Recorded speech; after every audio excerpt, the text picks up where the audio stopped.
welcome to Talent Hub Talk. I am Ben Duncan, and this is a place where prominent and inspirational figures from both the local ANZ and global Salesforce Ohana share their stories. In today's episode, I am joined by Ram Babu Singh, a Salesforce CTA and Associate Director for Accenture in the UK. Through the episode, we explore Ram's early interest in engineering, whether he saw it as a long-term career, and how he got started in the Salesforce ecosystem. Ram talks us through the early days as a Salesforce developer and how an on-site opportunity in the Netherlands really enabled him to enhance his engineering skill set. Ram has progressed from developer to tech lead and technical architect, so he shares some of the steps he took to improve and grow along the way. He talks about the importance of being out of your comfort zone and asking for feedback, as well as discusses how he manages stress and burnout. Finally, Ram talks about his journey to CTA, how it played out, and the lessons he learned through the process, plus shares how valuable he found the Salesforce community and different groups that helped him achieve his goal. I hope you enjoyed the episode. Ram, thank you for joining me. Thank you, Ben. It's a pleasure to be here. The pleasure is all mine. I know we've had a lot of your peers on the show before, and I've heard about you and I've come across your name a lot. But it's great to have you on the show to explore more about your background and your journey through the ecosystem. Yeah, thank you, Ben. And I have been a regular listener of this podcast as well. From last 2 years, I have been listening this. I have listened almost all the guests, fantastic guests, and on the questions that you have been asking, and I have been benefited from those conversations a lot, which I'll talk. I'm really pleased to hear that you're a listener. I always love having guests on that have listened to the show before, and I'm sure, like we said, there's been a number of your peers. I'm sure you've listened to their episodes and their journeys. But let's explore yours. So I know you studied engineering. You were looking to go down that path from your education. So what was it that first got you excited about engineering, and what did you hope to do with that qualification, that degree? Yeah, so when I was in high school back in India, we'd have only a limited choice that time. That if you are good at maths, you generally, most likely, you will go for the engineering, and if you are good with biology or other stuff, you will go with medicine or other stuff.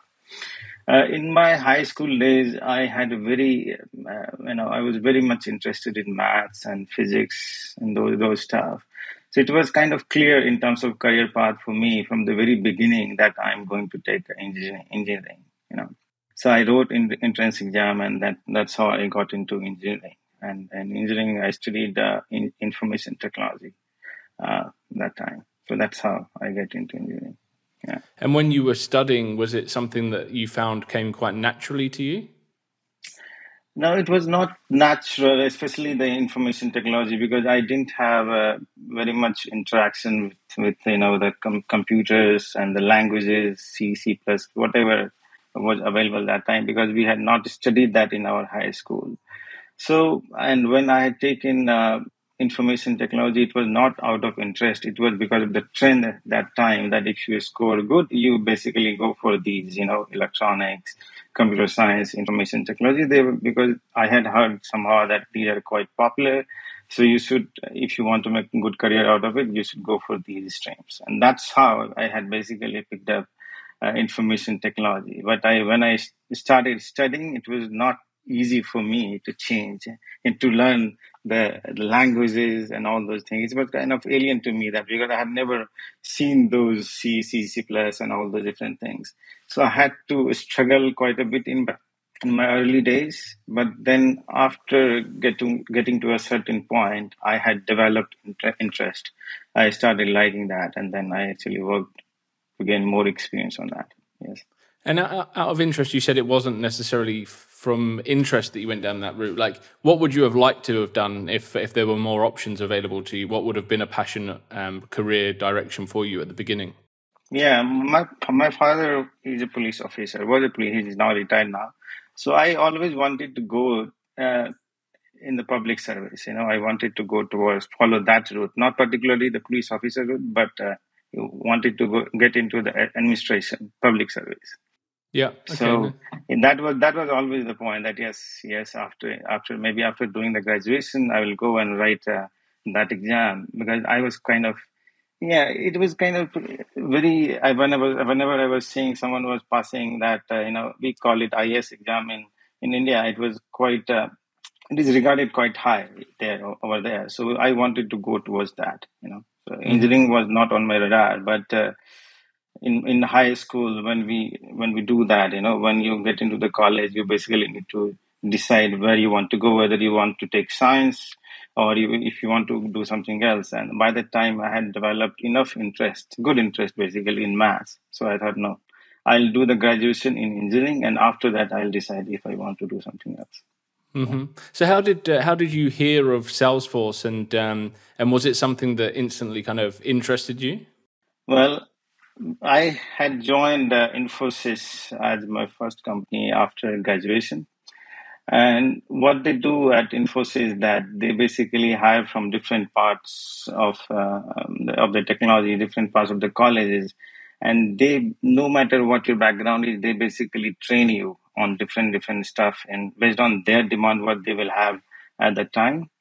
So I was trained in basic computer languages like the C++, Java. We had that time, and database, and in the advanced training, they basically put you on some advanced training like Java Advanced or .NET Advanced or SAP or Oracle. In my advanced training at Infosys, I was given Salesforce. We call it SFDC back then. That was the first time I had heard about something called Salesforce. Before that, I had never heard, And when we got Salesforce as SFDC assigned to it, it was not a choice for us that we wanted to go for Salesforce or SAP or Oracle. It was given to us, So yeah, so that was quite surprising, and we were not happy with that as well when we were allocated SFDC, because none of the members from our batch had heard about that, and that was the first batch at Infosys who were getting trained at SFDC. So it was not something we had planned, but somehow I got into that, and yes, I stayed there. And did you ever consider like asking to be moved or to go into one of the kind of more well-known technologies? Well, it was happening in the very initial days when we got SFDC. We had some objections as well. We reached out to a couple of guys that, no, can we change the technology to SAP, or can we move to PeopleSoft? Because that's what we had heard about by then. And then they told me, no, this is not something you should do. Basically, they helped me connect. They connected me to a couple of Salesforce developers over there who were working at Infosys, that how they see their career, so to convince our batch basically, and because we were asking so many questions that what is Salesforce, it looks like you just log in like a Facebook, and you do that stuff, you just customize and do the stuff. We were not, because we were trained to do the programming earlier, and now there was not much programming. You were doing so many things with the configuration itself. So I thought, okay, I don't know what kind of career I'm going to have. But they then connected me with so many different Salesforce professionals who explained their journey and what and kind of projects they were doing, and then we basically got convinced. Yeah, it must have been pretty scary actually at the time when you're being asked to do something that you can't see the opportunity, like you can't see the growth, and I guess at the time learning SAP would have been in many people's minds a lot safer of a career option and a career path. So, but no regrets now, I'm guessing. No regret at all. Of course, I thought, no, it was a good decision, and also at the time when we moved to SFDC, timing was also good, because that there were not many Salesforce professionals at that time. So if you do better, so it was also a chance for us to evolve. We got opportunities early because of SFDC. Good opportunities like going to the on-site, traveling, having client interaction, and all those things early in our career, because we were the first takers of SFDC. There were not many options available at that time. Yeah. Had you always leaving and working abroad and working onshore? Had that always been something that you were aspiring to do? Well, I didn't even know that this is an option back in my engineering days, or when I got into, when we were getting trained at Infosys. We didn't know that what kind of work structure are there, how do people work in IT. I'm the first one from my family and from my friend circle in my who went into engineering. So I didn't have much background, but. When I joined Infosys, and when after getting training, when I was deployed to the project, and that's when I understood that okay, people work from on-site as well, because you need to have basically a balance that two people would be there at on-site working with the client, they would be having client interaction, and then you are sitting, then you're supporting them and working with them in the team from offshore. And that was a real opportunity when I was talking. Sometimes I was talking to the client as well directly, because I was from Salesforce, so not many people were there at on-site also who knew Salesforce. So I was the guy who was basically talking to the client side as well. So that's when I got to know that okay, this is something we can explore, because people who were there at on-site, they were talking about different experiences, not in only in terms of work culture, but the culture in which in the country they were living in. So many different experiences they were talking about, and they were talking highly about those things. So that's when I thought, yes, we can explore that opportunity as well, given the chance. And then I worked towards that. And you went to the Netherlands. So what did you gain in terms of your skill set, or just what did you get from that experience? Yeah, I consider going to Netherlands as one of the biggest rewarding experience for me in my career. The reason I'm saying this is because when I went there, I was just having 3.5 years of experience in my whole professional journey. I went there in 2014, and I was a senior developer in India back then. But it was for an American company, well-known American electric car company over there for Netherlands, and the team structure was quite unique for me, because I was the first one from Infosys who was sent for that client. And when I was going, I remember one conversation from my manager from India, that because you are the first one who is going for the client, so either you are going to sink or you are going to make it big. So that was the conversation I had. Because he was kind of very, he had motivated me throughout my journey at Infosys. We are still in touch. He's a very good friend of mine, but that was the conversation we had. So I had some kind of pressure as well, that because I'm the first time I'm going outside of country, and also the team structure what we had at onsite, that I was placed directly into the client team. I was not part of the Infosys team who was basically supporting them. I was working with the client team directly in that. And I was the only guy in the whole office who knew Salesforce. It was an American company, so most of the things were led by from America, but we had counterparts over there from the client side. But in Netherlands, I was the only one who knew Salesforce for the whole in the whole office, and we were implementing Sales Cloud over there. And for EU region, we were kind of from Netherlands, we were uh, configuring EU related stuff what needed to be done. So that was kind of unique experience for me, because I had to talk to different people, not only from the technical side, from the business side also, what they were doing, what kind of challenge they were facing.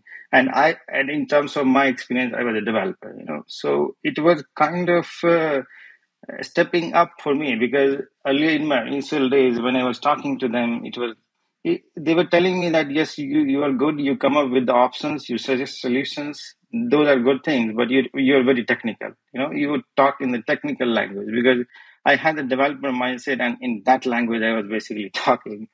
So that was quite unique. It has a very profound impact on my career, because I basically had to understand that how to talk to those people, apart from doing my developer job.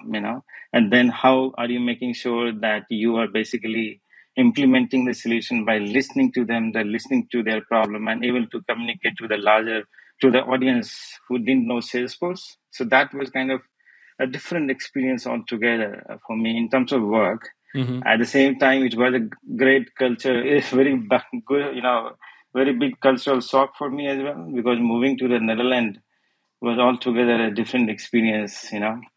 Learning different languages, because we had Dutch there. I picked up a couple of words. Then at the same time, ways of working, how people talk, what kind of different culture experience altogether. You learn different things. Food habits were different, because in India I had different things. Over there it was quite different. So it was altogether a very rewarding journey going to the Netherlands, I'd say. Yeah. Yeah, nice. And obviously, the business engagement, like the consulting skills that you gained, are really important, and especially for someone that wants to become an architect, right? You need those skills if you've come from that development background. But you had also come, like you'd only ever worked with Salesforce at that point, right? So you'd obviously you'd done your education, and you'd completed some training around like C++, like you mentioned, but you'd never actually worked in a broader engineering capacity. So how did you, in the early days as a developer, how did you really ensure that your programming skills were, I guess, keeping up with the broader software engineering expectations, and that you were rounding your skill set so that you knew more from an engineering perspective than just Salesforce? Yeah, because we were the early takers of Salesforce, so that had one advantage as well. That the senior guys like architect and all those, who had moved to Salesforce, they came from .NET, they came from Java, mostly Java. I remember in the first project I was working at Infosys, we had one architect, very senior architect, and he was from Java, so, and he had moved to Salesforce just a few months before us. We did the first project together, so, and we when we were talking to him for anything, because we were quite new, we were just trained in admin, in Salesforce admin and the basic platform of Salesforce that time. So we had a lot of interaction with that guy and a couple of guys who had moved from the Java backgrounds. Yes, of course, I was there as a Salesforce guy, but most of the other guys were from different technologies who had to move to Salesforce, and they had different experience. They didn't want to do certain things the way we had to do in Salesforce. Like when we were trying to implement trigger, or when we were trying to write Visual Force page, they had different things in their mind, that, okay, no, you need to follow a certain pattern, because they were, we as a developer, in my early days, I was just focused on solving a problem, but they were kind of advising, no, you should think about the scalability, pattern. I was questioning a lot that why do I need to write so many functions? So they were the one who had explained me in my initial days. That's what I would say, and that has basically helped me. And in the later part of the year, I understood that, okay, those are the concepts I had learned are basically helping me. At the same time, when I moved to Netherlands, I was the only Salesforce guy, but all other guys in the team had different background. They were working in the same on different technologies, and when you had to work with them, you were basically having discussion that why this solution should be done on Salesforce, why it cannot be done on something else. There has to be a reason. You have to basically justify, and you provide your own justification, they will provide their own justification, and then you basically discuss. And when you listen to those justifications, that actually enhance your knowledge, and that has actually helped me in many ways in my career. At later part of the year as well, I have done many digital transformation projects at Deloitte and at Accenture as well, and I was part of big teams, and those teams were not doing only Salesforce; they were doing multiple different things. So how Salesforce will fit in the whole ecosystem, and how Salesforce will interact with other systems, and what are the different things you need to think about, I learned from them on those, by being on those projects, by being on the projects where we had people from multiple disciplines. So by being in a multiple disciplinary team helped me in my career, even though I had only Salesforce experience, but I learned from the experience of others. So in terms of when you went over to the Netherlands, your manager said you're either going to sink or you'll make a real success of this.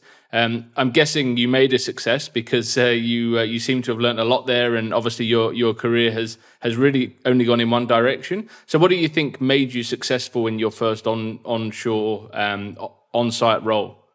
Yeah, so the one thing which I had made sure that I should be good at, I should be a good developer because that's what I was being hired for. You know, so and I was also considered for the opportunity because I had proved my competency at Infosys in my team, and that's why my manager was ready to send me. So he had confidence on me, and that yes, I can do. At the same time, he was also expecting that if you are going as the first one, you should make a good impression so that Infosys might get more business and you can become successful. So it was kind of he was not trying to scare me, but he was trying to tell me the reality that I need to focus on that. By going to the country, you should not be basically deviating yourself from the main work that you are going to do. At the same time, because I always believe that you need to be good in your own craft, and if you are good and I was good at developing to a certain extent, then I had that confidence that at least in terms of Salesforce experience, development experience, I can manage. And if there would be new things, then of course I will take help from my managers who would be there, of course, in India. But I can definitely reach out to them. And then the big community I had over there at Infosys, I can definitely take help from them. So I had that confidence, and that's how I went, and it played out well over there. Yeah. And you've obviously mentioned like being a very capable developer, and as I guess technically, like it's probably easier to identify your gaps because it might be that there's a new technology within the ecosystem you haven't worked with, or there's new things coming through that you kind of have to keep up to speed with. But from a non-technical perspective, with your career, how have you identified like gaps and areas for improvement that aren't necessarily technical, so not coding, but could be soft skills or presentation? Like, how have you identified where you need to work on? So the first time those things came to my attention was in Netherlands when I was working with the client team. I was the guy who only knew Salesforce in the whole building, but I had to talk to the different people, and that's when in after working for 1 month there, when I was having conversation with my manager from the client side at Netherlands. He actually told me that I'm receiving good feedback about you, the kind of work that you do, and the options that you come up with. But at the same time, there is one thing you need to improve, is like your language in which you speak, because whenever you talk to someone from the business side, they think that you are talking in alien language. They don't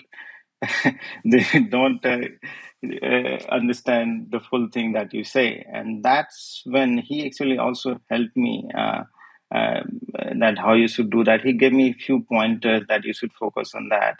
Then I realized that yes, it's not only being a developer you should you should focus on. I started focusing on those soft skills part as well. Then next time, whenever I go to a business analyst or to product owner, or I'm talking to the business people who are from finance, I was trying to understand their problems. I was not talking any Salesforce language. I was in a just plain simple language. I was just talking what kind of problems. And then later on, I was basically translating those things.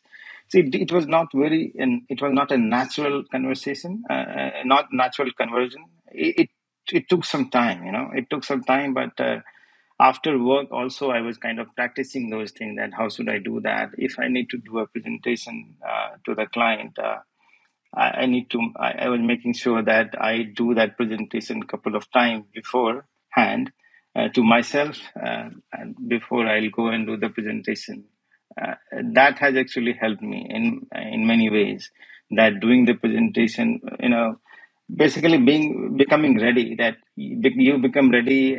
What I had found for myself, that you were doing the present. If you need to talk about something, you do talk to yourself and record that and listen to that, and see if you are repeating yourself, or if that is making sense to you or not, and I was talking to my roommates also sometimes, and I was trying to explain a few things to him, and I was trying to gather feedback basically.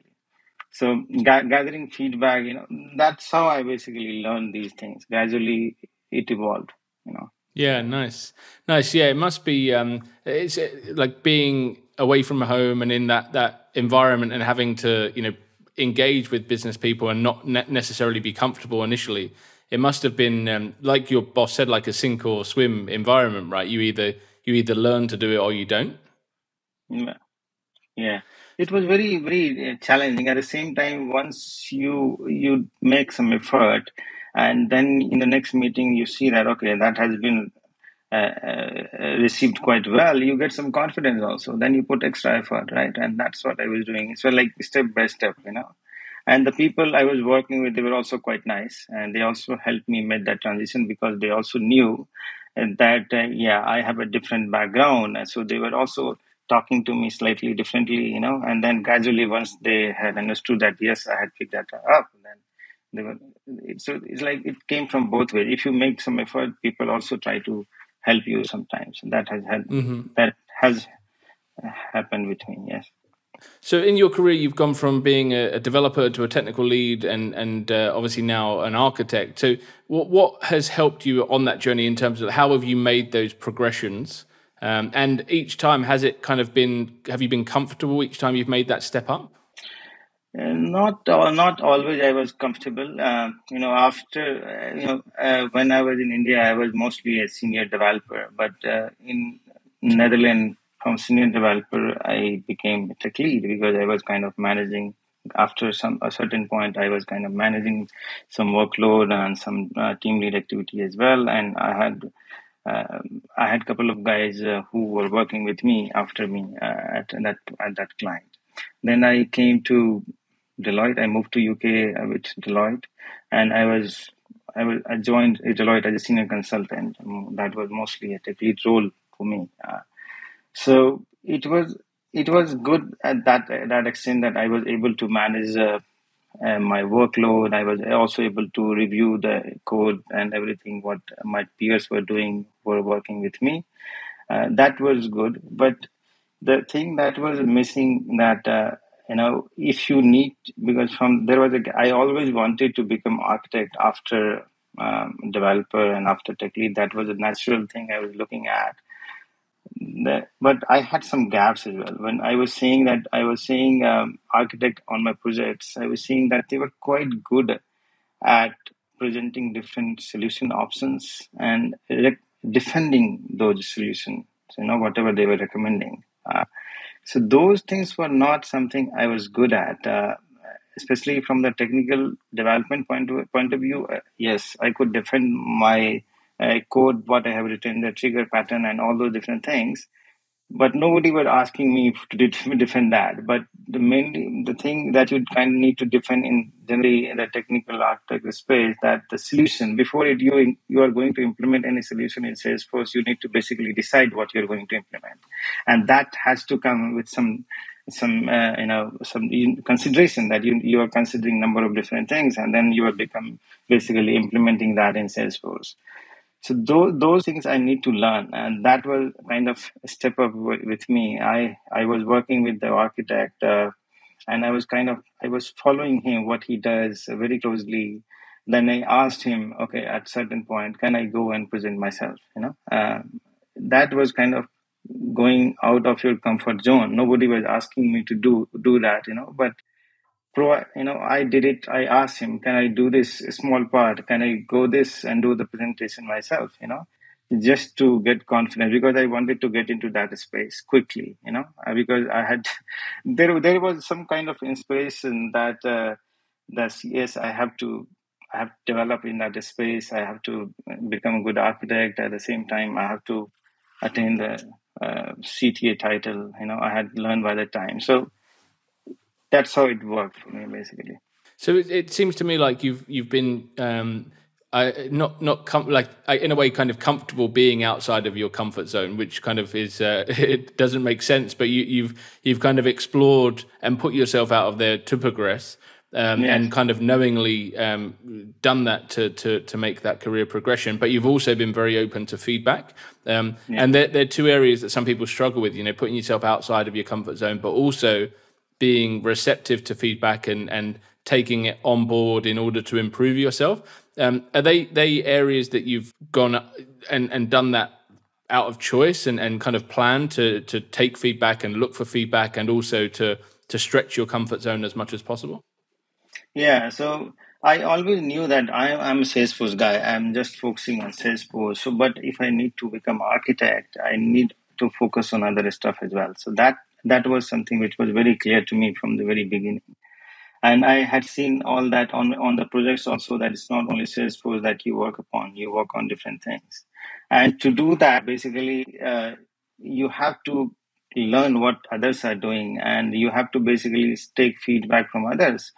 And that's what I had followed from the very beginning. When I joined Deloitte, I was part of multiple, there were so many experienced people who were working with me, not only in terms of technical people, but business people, business analysts, and they were quite good in their own area. And somehow I felt that, yes, I need to fill that gap as well. And to fill that gap, you basically need to understand the gaps first, and then you need to talk to the people. And that's what I was doing. I was very much motivated by that time. And also the kind of team I had, they were also kind of motivating me most of the time. If you go and ask them, they were giving you so many suggestions. And also at Deloitte, I worked on multiple big transformation projects, and that was something I will say had very good impact on my career in terms of developing my architecture skills. Because I was a tech lead first, and then I went to a project which was quite big, where we had people from different background. And when you go and present the solution or talk to them, they basically, sometimes when you're defending the solution, and if they don't accept, they will give you the feedback that yes, why they think that this is not something they will be going forward with. And if you go and work on them and then you come back again, it basically helps. And then maybe after the meeting also, you can have a conversation that why they thought things were not right, what we should do to improve yourselves. So those kind of conversation, once you do, that has helped me basically, because I took those as a feedback and I implemented that. At Deloitte also, we had one good thing. I, along with a couple of other architects and tech lead at Deloitte, we had formed a software Salesforce engineering team over there. So what we were doing, that every time we were connecting we were connecting fortnightly over there. And in that meeting, what we were doing, that if someone wants to present something about a new topic, or if they want to discuss about their project, or if they want to just discuss about the Salesforce releases or anything, you come to the office, you come to a friendly audience, to a group of friendly engineers. That's you come, stand up and do the presentation. It was very friendly. It was a very friendly setup that we had started. And then that has helped people like me from going from developer to tech lead, and from tech lead to architect, because basically that was the first chance you are getting to present something to a friendly audience, and then they will judge you, they will basically give you the feedback, and you get confidence on that. So that's how I built my confidence. How should I expose myself when I'm presenting options and giving recommendation? I was sure that people will ask me a number of different questions. And how are you going to defend yourself? Those things I learned in the background, by joining those meetings, by presenting in those meetings, and raising your hands up on the project when there is a chance. Yeah, and again, it's stepping out your comfort zone, right? Because I guess initially you wouldn't have been necessarily 100% comfortable in front of other technical people talking about a solution that you've worked on, and having them kind of critique it. Yes, that definitely helped me in that way. Yes. And you mentioned obviously you've been working on some major programs of work. I know, and in the consulting world and the consulting industry, you obviously Salesforce skills are in demand, right? And there aren't too many people around at your level. So you must. I imagine you don't spend too much time on the bench, and you bounce from one project to another quite often. How do you manage stress and burnout at especially someone at your level, because there's so much riding on your role. There's politics on projects. You've got big teams of people. You've got stress. You've got deadlines to hit. The solution is yours to defend. How do you manage all of that from a stress perspective? Yeah, it's very good question. So it's not something which came, which I was good at initially. Now, which it was not something natural to me. In my initial days, I remember that I was putting a lot of extra hours after work to finish some work, to be ready for the next day and all that. But after a few years of doing that, I realized that this is not sustainable. And I was also talking to a couple of people who were managing workload quite well, especially at Deloitte. I would say when I joined big programs, that's when that's when after a certain point I understood that, okay, if I need to go longer, I need to basically do some changes in my routine, because I was taking a lot of work because out of my own interest as well, that I wanted to learn. But at certain point, it became too much, that I was taking too much and I was not able to basically take care of my health and everything. So that's when I started. Someone told me that you should make a diary and you should basically prioritize your work accordingly, So what has worked for me, especially that I fixed a boundary for myself from last few years, not before that, from last 2 3 years. I have set a boundary for myself that this is what I'm going to do. I always, whenever I start the work, uh, I basically decide that, okay, what is going to be my priority for today and for the whole week. And I also set aside 1 hour each day for the focused work where I just concentrate on the work that I need to do, which can be done only by myself. That has also helped me, and that I do in my morning hours when I'm most effective. So whenever I go to the work, I basically do focus on those things, and then rest of the non-priority or less priority stuff later. This is a very simple routine, but this has helped me managing my workload and managing my task. And now I'm also quite vocal about these things as well. That whenever I have to do a lot, then I also seek help. I ask my mentors, I ask my team members that this is too much, and we manage accordingly. Earlier I was not good at this. I was not telling anyone that I cannot take more work because I thought, okay, I need to do all these things. But now I have changed the way I'm working, so that has basically helped me in managing my workload and stress.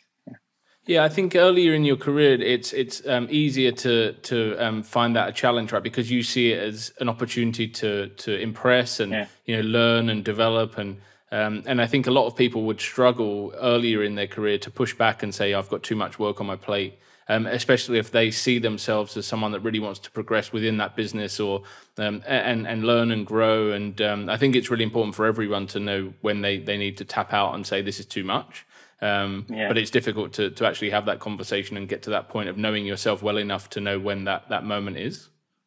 Yeah, especially for me, it was kind of bit challenging because it was me who was asking for more, right? I wanted to transition myself from a developer to tech lead, and then from tech lead to architects. So I wanted to take that work. Nobody was asking me that you go and take this work.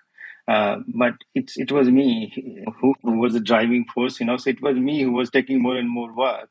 But after a certain point, it was kind of too much. I had realized, and then I had to basically step away, and I had to basically prioritize. I changed the way I was working. I was not seeking any help. I was not basically delegating the work. Everything was on me. But now I'm learning those things, and I have become better at it now, much better than what I was before. Yeah, and talking of taking on lots of work and big challenges and putting a lot onto your plate, let's talk about your CTA journey, because there aren't many bigger commitments in the Salesforce world than going down the CTA path and the investment of time and effort and tears and all sorts, I would imagine, go into that journey. So what was it about the CTA that appealed to you, and when did the appeal start, and how did the journey play out? Well, I learned about CTA program in 2016. What happened in 2016 that I was still with Infosys at that time, and I had completed 501. So we had because I was developer in my initial days, so I had learned in my initial days that we have something called 501 advanced developer. By the time nowadays we have platform developer too, but earlier we had advanced developer. So that was something which was regarded very high because there were not many developers who had that credential. But I always had that dream that yes, someday I will have that. And when I went to Netherlands and after work, I had some time, so I had actually started working on that. Nobody had told me. It's just that I wanted to prove myself that yes, I can be the best as well, best of the breed. So in 2016, I completed 501 successfully. And when I told my managers and everyone, we had a practice of around 3,000 back then over there, and I was the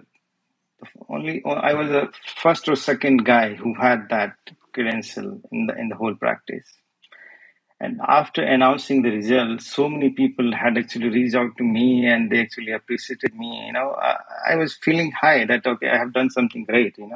I did it for myself to prove myself, but it had a larger impact on the whole company because they were telling me that this would basically help them as well in many ways and help me also. And so many people had reached out to me because of that. And after that, then one of my mentor had told me that there is a CTA program also you can think about, not right now, but for the future if you want to go towards architect.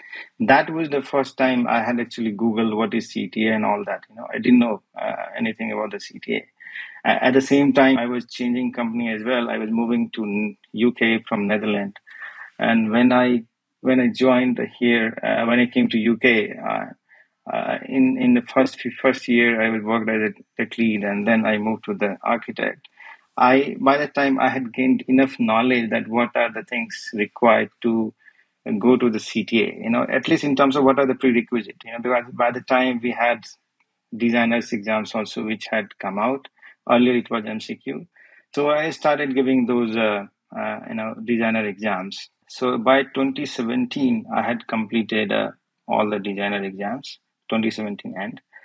And then Deloitte actually, we had a program with Sebastian Wagner that, okay, and also Suzanne had launched a 6.0 program, I guess, in that year itself. And we were the kind of first or second batch. Seb was basically training. So I was a part of that batch who got the first training of 601. We had basically 2-day workshop somewhere in Italy. We went there and we had that workshop. Only those persons who could have attended the workshop who had completed all the designer prerequisite first. And in that workshop, I understood that, okay, if I need to go for the board, I need to fill a long gap. It's not only about finishing your designer exams. You cannot be ready, it's just 25% of the work. That was the first time I really understood what CTA is and how much time it will take, how much effort it will take. When the workshop finished, we were asked, okay, now after you have finished 2 days of workshop, how much time do you think you are going to take?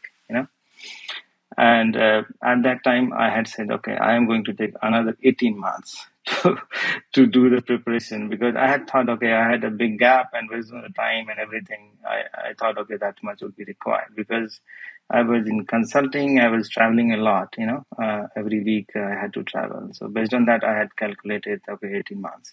That was the kind of time frame I had decided for myself. But it didn't happen. I made some plans after attending that workshop. I made some plans that this is how I'm going to do this. This is how I will set that up and everything.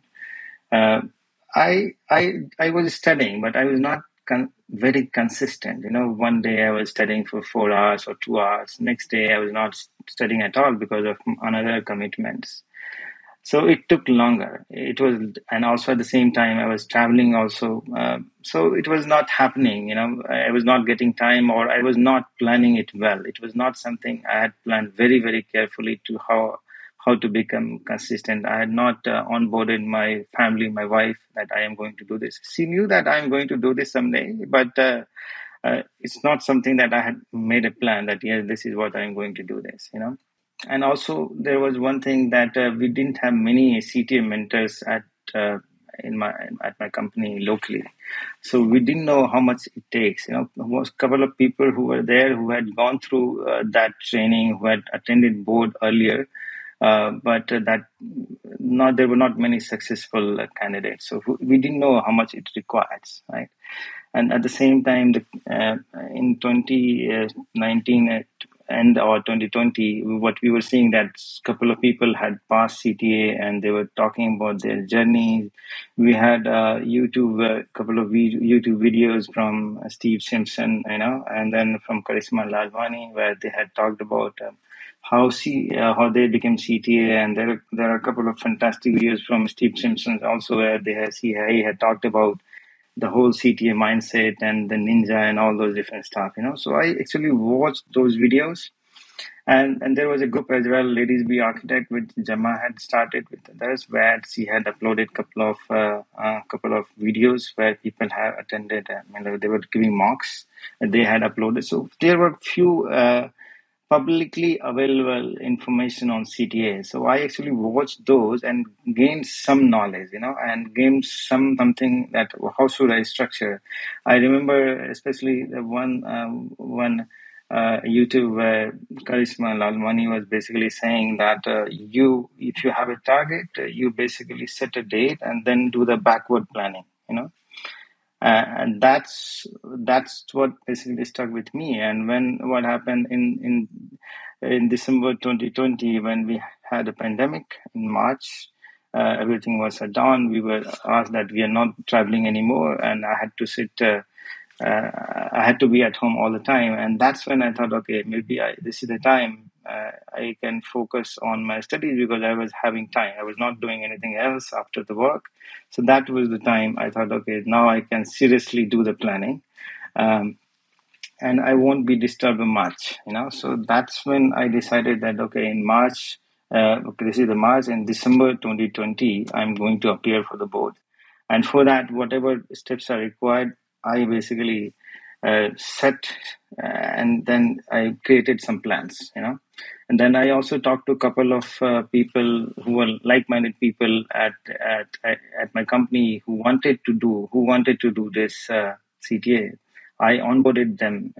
I reached out to them, and then I said, we are going to study together, because by that time I had understood that you need to do that in a group. You can't do all these things alone.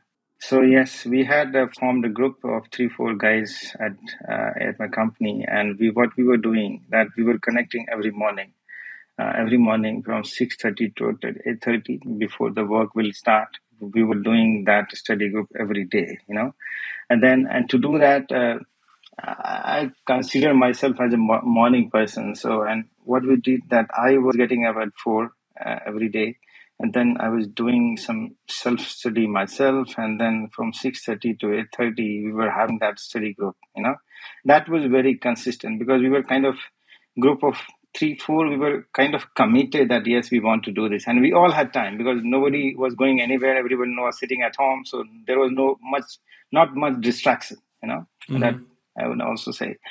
So that's what we committed, and then gradually, once we become better at, once we become better in terms of doing mocks to ourselves, when we become comfortable in the group, that yes, now we can present our mocks to the wider forum as well, and that's when I started talking to the leaders at Deloitte that yes, and now we are the 4 guys or 5 guys who are working towards the CTA. Now we want some kind of support as well in terms of taking the marks from the senior architects, and then maybe access of CTA as well, if someone can come and help us in those things. Yeah, so they also actually helped me, and then we started giving the mocks formally, and maybe after the work also, maybe 5 to 7, we'll plan mocks every week or every 2 weeks, and not every week everyone was ready to take, but I was quite regular. I wanted to do that because I had put so much effort. I said that if nobody was taking the slot, I was saying, yes, I'll go. Even though I had to repeat the same mock, I will say that, yes, I'll go, So in the initial days, I was getting a lot of feedback. I was not able to focus. The finished presentation. It was so many things I had to learn. I was not very good at from the very beginning. But gradually I was focusing a lot on that, and with the help of the group and with all the feedback. There was no CTA who had judged me by the time.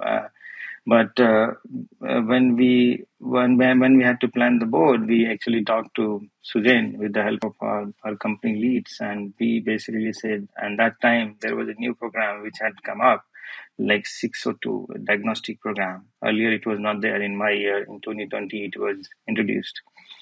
So my company said that, yes, you should basically go through that program. It was optional then, that it was not required. It was optional. You can Which is now required, right?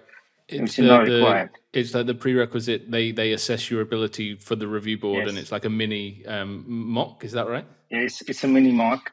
Like you won't be judged by 3 judges, which happens in the real board. It would be just one judge who will sit with you and who you will work on the sorted scenario, and then they will give you the very comprehensive feedback.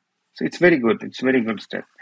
But by that, so that happened. I had convinced my leaders that, okay, send me for that program. And by that time, I had also had one mock with Deloitte CTA, who had given me a green signal that, yes, you can go, And then my leader approved, and Deloitte approved, and then we go for we went for the CTA, and then after getting the green signal from that, I appeared for the board in December 2020. The thing that I had planned, that I'm going for the December. So yeah. I had to work a lot for that, in terms of convincing, in terms of proving. It was not very easy, but finally it happened. I appeared for the board in December, and then and after a week I got the result, and it was not what I was expecting. I was expecting that I may pass, but it was a 2-section retake. It was not bad as well. It was 2-section retake I had got in data and security. Okay. So when you say you expected to pass, or you hoped you would, obviously you hope, everyone hopes they pass, but did you leave the review board feeling that you had passed? No, not after giving the board that I was thinking that I will pass. It was not at all. I knew that after giving the board that I will not fail. At the same time, I was not very much convinced that I'm going to pass. I was on 50-50 because I had done well. I had done well in the exam because that's what I thought myself. But when I got the result, it was not surprising to me as well, based on the feedback that I had got. But I was also happy that at least in my first attempt, I have got to this level. I was happy because of that. And so many people also told me that you have done well, like Johan, Bibu. I remember getting messages from them because they were the one who I had reached out to before appearing to the board if they wanted to take my mock, and also they had taken one mock with me, before my board. So when you had the results and you had the 2-section retakes, how do you then I guess re-engage, recommit to that process? And because it must be so tiring, and you must be so over studying by this point, and you just want it to be over, and then you've got to resit 2 sections. So how did you go about making sure that you were ready and prepared, and that you were going to pass these the next time round? Well, it needed some time because I had to move my house and all those different things. This for 2020, and also my wife was very much kind of exhausted with my studying all the time because I was not going anywhere with her. I was just focusing on my study. So more than me, she wanted me to finish the CTA. But yes, I actually I said, okay, this is what I have done. If I would have failed, maybe I would have not attempted just after that. I would have taken a break. But because I had got the sectional retake, I thought, okay, this is a chance for me because I'm almost there. That's what people were telling me, that you're almost there. So I thought, okay. And then I had started doing the planning. And then by the time there was a group from Netherlands with kid runs, I was joining those groups as well. Like they were conducting meetups every week, where on every Friday someone will come and do the presentation, and then you can either judge, you can become judge, you can present, or you can just be in the audience. So I started participating in that group. That was the first public group I had from the community. I started joining. So when I joined that in few mocks, I had basically judged candidate as well. Okay, and in one of the mocks I was judging, it was Jitendra Jha. Okay, he was doing the presentation, and I was one of the judges. After the presentation, a few days later, he reached out to me. Somehow he would have found out that I also have section retake. So, and he also had section retake. So he was trying to build a group of section retakers who will study together, because we need altogether a different strategy to pass section retake.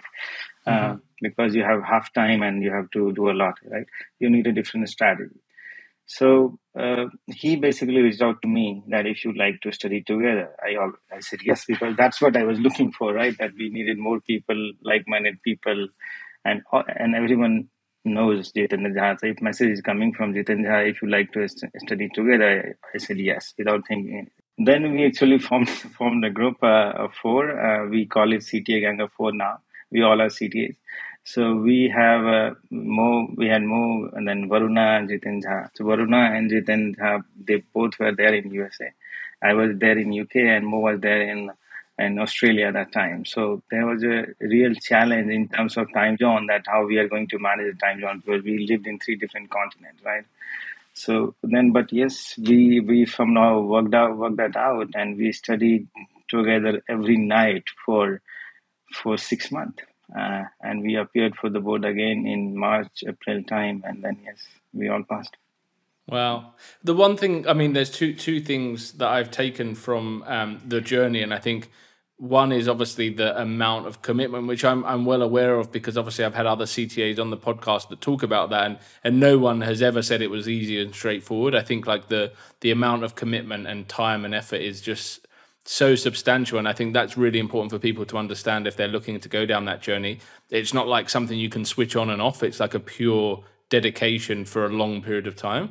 And then the second part is community, right? Because you've really thrown yourself into the community, and I know it was a touch of fortune that Jitendra was on that call, and obviously that community group kind of stemmed from there. But you were utilizing all of the different tools and platforms and videos and everything that the community offers. You made use of. So for anyone that maybe hasn't been doing that but has started the Salesforce CTA journey, or might be a bit hesitant to present at these groups or be a judge, like what would you say to them about the value of being in the community on this journey? Yeah, first of all, that's a very good question also, and I consider myself as a community CTA, because I am the one who learned everything from the community and then become CTA just by learning from the community, and by getting engaged in the community. I before I met Jitendra, and when I was doing the presentation, I had actually seen number of different videos from Johan, from Steve Simpsons, and we had CTA office hours, Steve Benz. So these are incredible resources if you are going for the CTA, and if you just want to learn about the architects. And people talk a lot. The people who have become CTA, they are sharing a lot of information. They talk about their own journey, and a couple of people have also published on the post if they have failed. Also, they had written their experiences and why they failed and what they could have done better. There are so many public information available that if you are if you are doing the solutioning, what are the different things you should have in the mind? If you have the like what kind of color scheme you should follow, what kind of, so many public informations are available now.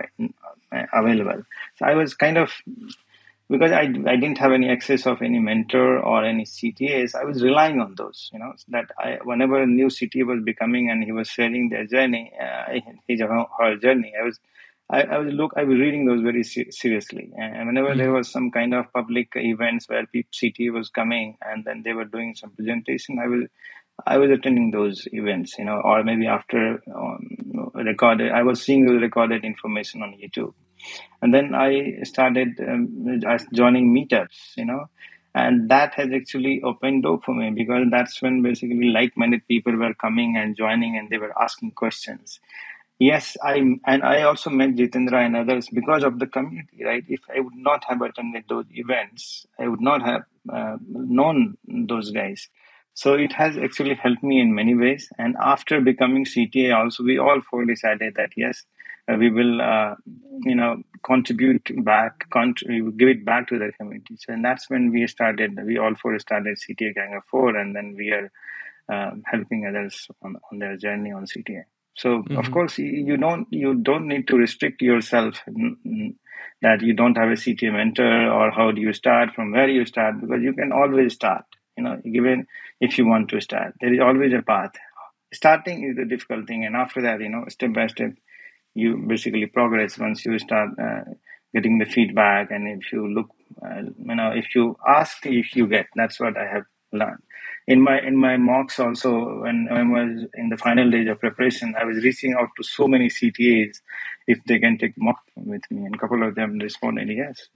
Yeah, and that's it. That's what I found. Like everyone, or I can't say everyone because I've not met everyone, but a large percentage of the CTAs in the market do want to give back and do want to help other people on their journey. And just by reaching out and valuing their time and not wasting anyone's time, but showing that you're keen and hungry, like you're very likely to get some support from CTAs if you contact them.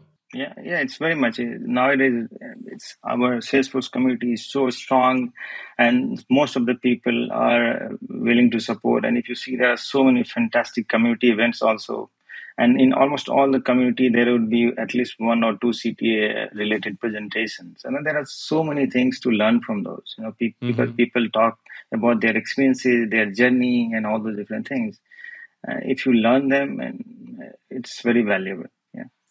And on that note, then, if anyone does want to reach out to you and ask any questions or some support along their journey, where's the best place to contact you? Well, first of all, LinkedIn is the best place for me, for anyone if they want to contact regarding anything. At the same time, we have also started CTA Gang of Four website, Gang of Four, so they can also reach out to us, to any of us from that as well. But LinkedIn is the preferred way for me.